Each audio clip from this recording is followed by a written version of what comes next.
What's up guys, welcome to episode 2 of Banda Inku's Blood Rage painting series. Super stoked for today's video because today we're painting one of my favorite monsters, the mighty sea serpent. But before we get going on that, I've got one quick thing I'd like to mention and get all your help on. I'm trying to get a better idea of what games you are all interested in seeing video tutorials for. So I've created a small poll over on my Patreon page, and if you could all help me out by checking it out and participating, I would greatly appreciate it. Also, for those of you that are in the US, happy Thanksgiving! Hope you guys are having a fantastic time with your friends and family and eating lots of turkey. And for those of you that are not in the US, happy Thursday! Hope you guys are also having a fantastic day. Alright, now that that's out of the way, let's get painting. I started things off by priming the model with Vallejo's Polyurethane Ghost Gray Primer. I then gave the model a solid base coat of light gray. I chose to base coat the model this way so that in future steps when doing any blending, highlighting, or minor skin fixes, I could use this light gray, which will be much easier to use than trying to use the primer. I next used turquoise to start blocking in all that water and accent the ends of all the tentacles.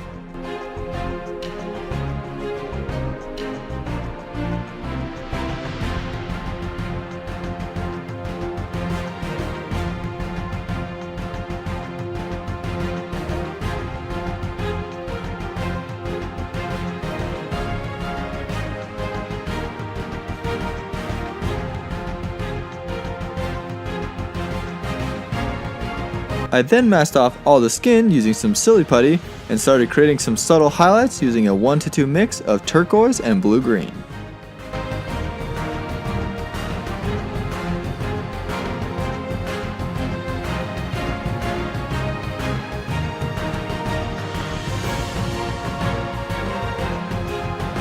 Next, I continued the subtle highlights by brightening things up with some blue-green.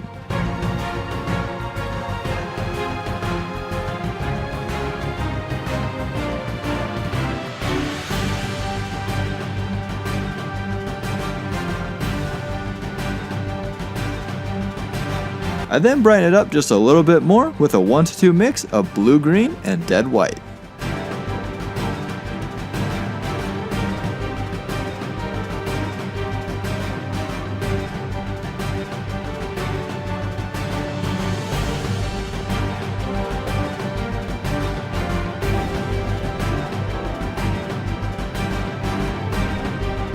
Next, I thinned some Drakenhof Nightshade with my wash base in a 1-to-4 ratio and applied this to the entire model, except for on the tentacles where I applied this only to a small portion where they're coming out of his head.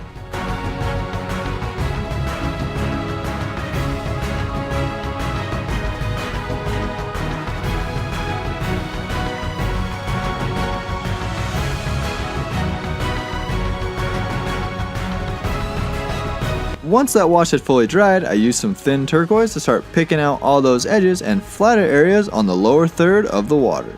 I would consider this an optional step simply because it created a very subtle effect.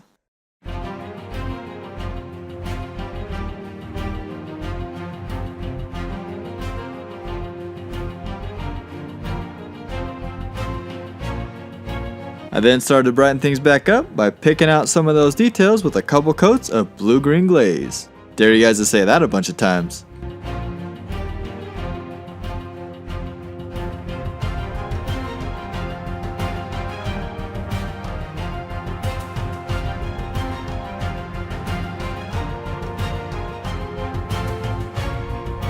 Next, I continued picking out those details and brightening up the upper sections of all the water with a glaze of blue-green and Escorpena Green. If you were to pick only one of these highlights to do on the water, this would be the one to choose because this is the most dramatic highlight, and after completing this highlight, the water ends up looking really neat.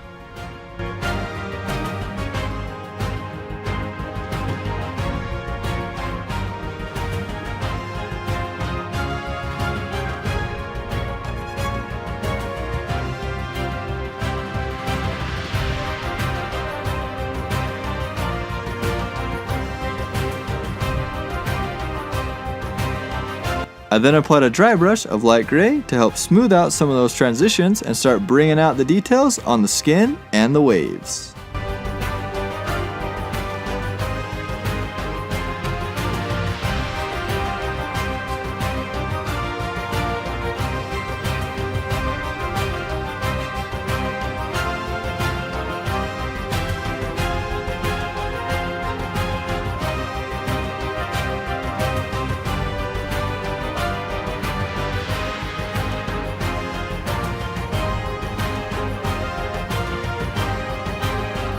I then applied turquoise to all the little tentacles around his face.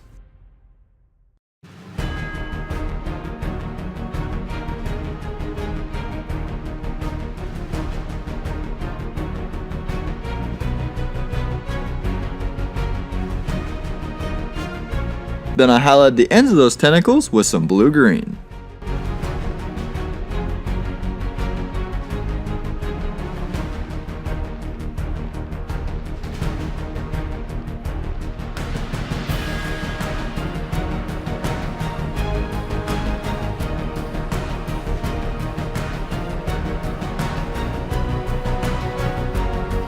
Then, to finish off the skin and the waves, I applied a final highlight of dead white to really emphasize all those details.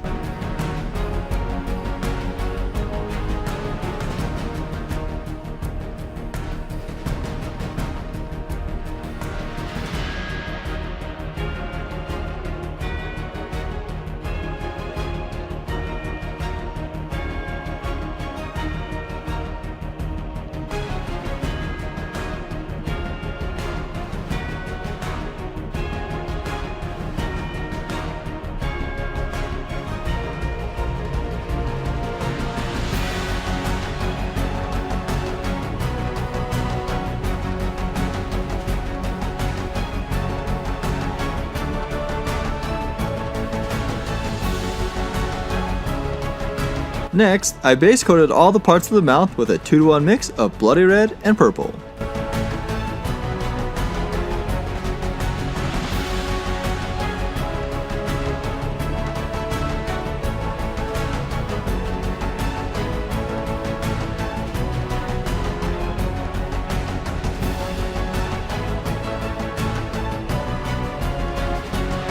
I then applied a shade of Carroburg Crimson to darken down that red and to seep into all those crevices between the gums and the teeth.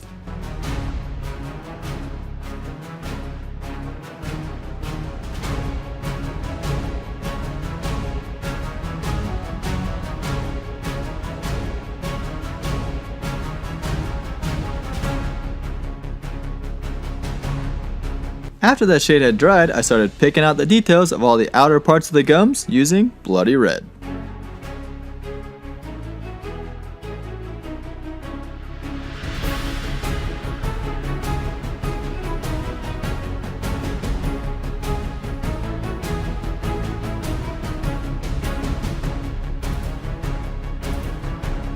I then used Scarlet to further enhance all the highlights around the edges of the gums.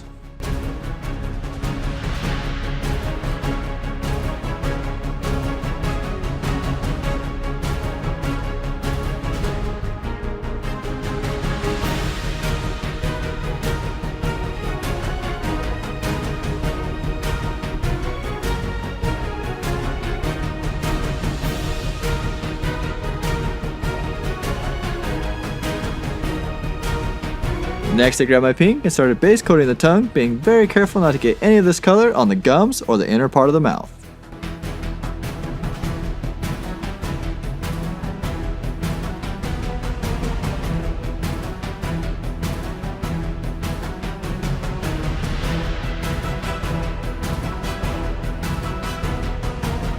Then, just like I did with the rest of the mouth, I gave this a wash of Carroburg Crimson. Doing this not only brought out the details of the tongue, but also gave it a nice reddish purpley tint that tied it in nicely with the rest of the mouth.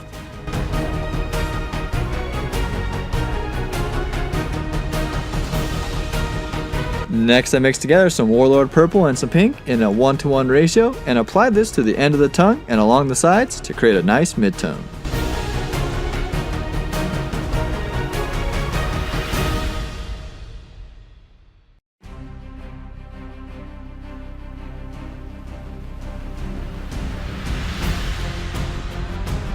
Then for the highlight, I took some pink and applied it to the very tops of the tongue and on the very end, and then came back with that Warlord Purple and pink mix and blended it in to get a nice transition.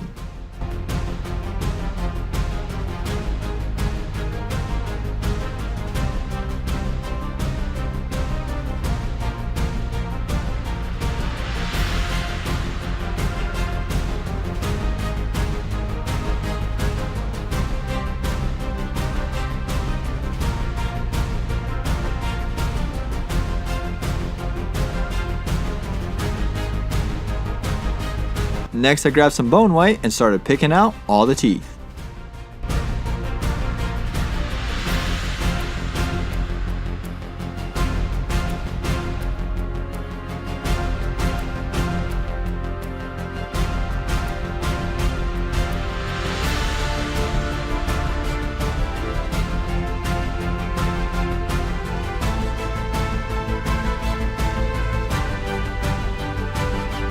Then I mixed together some Seraphim Sepia and wash base in a 1:2 ratio and applied this to all the teeth. This will give the teeth a nice weathered look and make it look like he's never brushed a day in his life.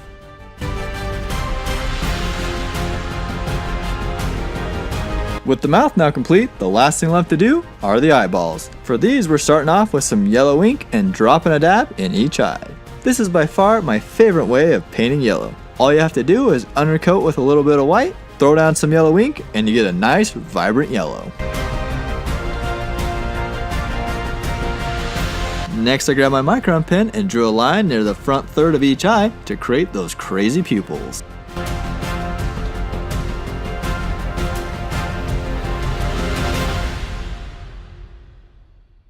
Then, to finish things all off, I decided to darken down those outer sections of the water using some Drakenhof Nightshade, and then paint the trim of the base using a 2-to-1 mix of black and turquoise.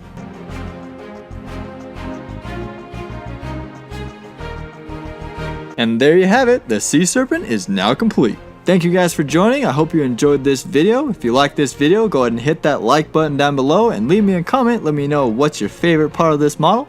Also be sure to subscribe and hit that bell button down below so you get notified whenever I upload new content. And finally, be sure to head over and check out my Patreon page where you can see additional examples of my work, and if you'd like, support the channel and gain exclusive access to additional Banda Inku content like behind the scenes videos, fully detailed PDF painting guides, and early access to all tutorials. Once again, thank you all for joining, and if you're one of the few who actually made it to the end of this video, give yourself a huge pat on the back because you are freaking awesome. Sea Serpent complete! Bandaroo out!